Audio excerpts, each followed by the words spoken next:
Hey, good morning, everyone. It is Saturday, the 11th of April, 2020.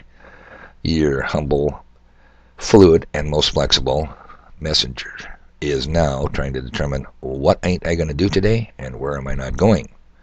Boy, these days are a blur. They're boring as hell. The picture, I just thought it was cool. Good point there. There's some smart people out there. No, this video is not about Bill Gates. I promise you.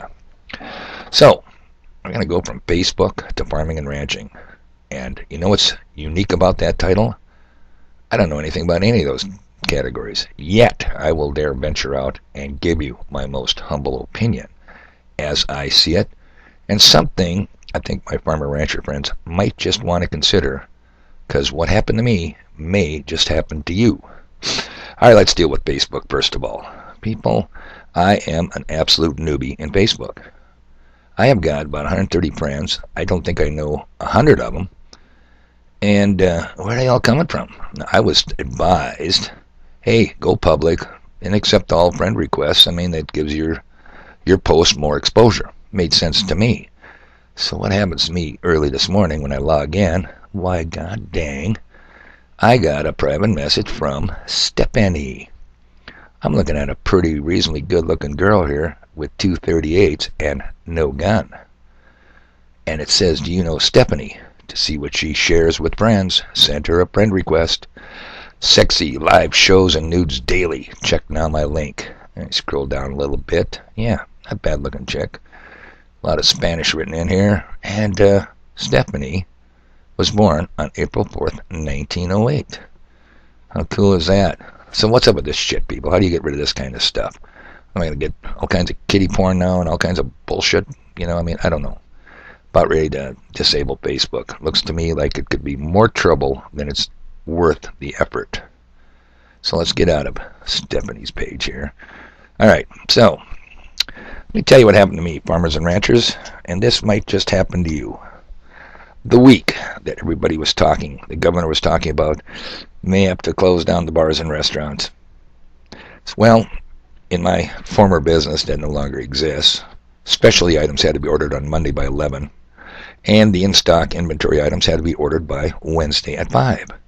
Well, Wednesday at 4, the governor informed the North Dakota public that, hey, I'm going to leave it up to the mayors in each town to make their decision. Sounded good to me. I confirmed the order, and deliveries occur on Thursday. Well, don't you suppose, as bad luck would have it, Thursday shows up, the governor changes his mind and says, nope, mayors don't have anything to say about it. I'm shutting you guys down at noon tomorrow. That would have been that particular dark Friday. Well, you know what I am? I'm F-word.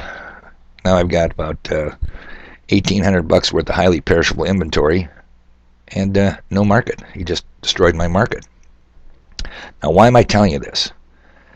Farmers and ranchers, I don't think a lot of people are paying any attention to the not packaged for resale food services industry. And what I mean by that? The restaurants, the schools, the hospitals, etc.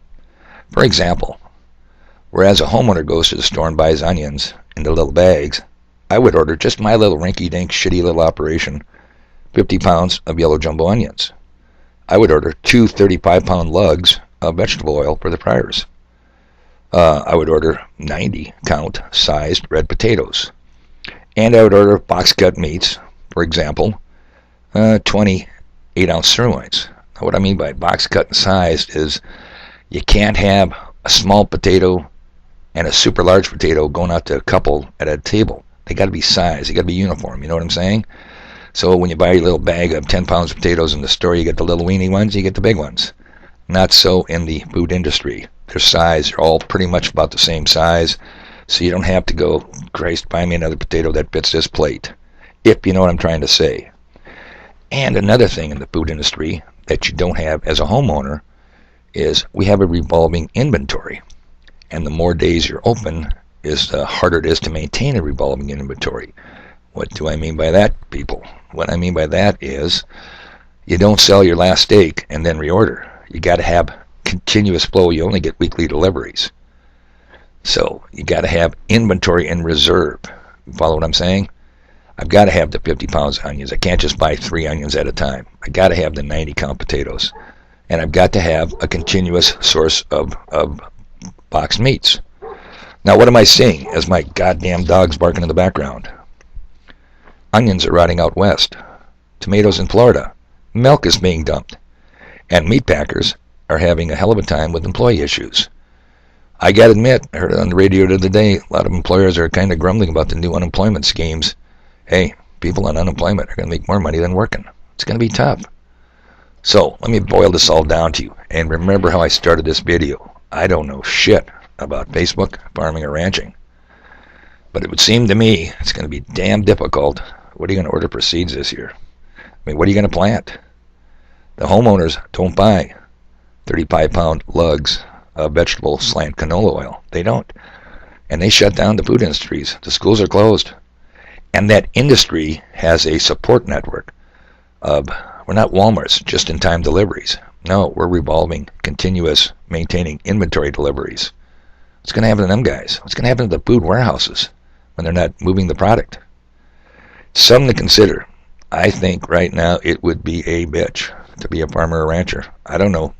Like I say, I don't know anything about it, but what are you going to do with your cattle, your hogs? They're not packing them. So, just something to consider, people. I don't know what I'm going to do with Facebook either. Anyhow, you guys have a good day. I'm going to keep this video short.